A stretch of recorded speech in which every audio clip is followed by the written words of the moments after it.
So,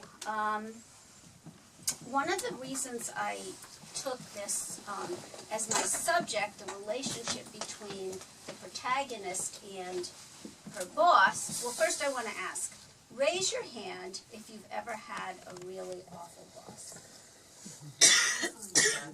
It's a pretty universal phenomenon. I could have said raise your hand if you haven't, and then there would have been one or two hands raised, maybe, and we would find that a very lucky audience.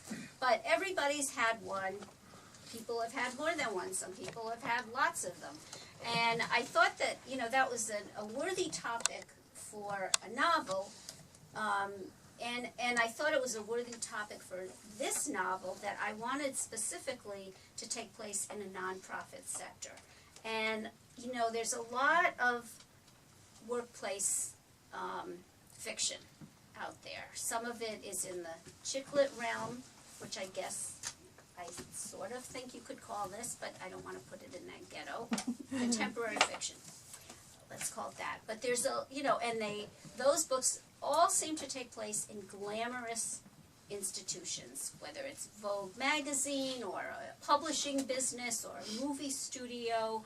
They're all in the setting of many of these workplace books happens to be glamorous kind of occupations. And I thought, you can still make the nonprofit world has been totally ignored. I don't think I've ever seen a movie, read a book, or seen a TV show or any kind of media that pays attention to the nonprofit sector. And it's a big part of our economy and our culture.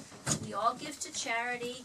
We all get solicited by our colleges and universities. We all donate to, causes to make the world a better place. Why isn't that a fit topic for a novel? And, a few people said, oh, no, you got to make it a publishing business, or you got to make it a TV station, and it's not going to be interesting.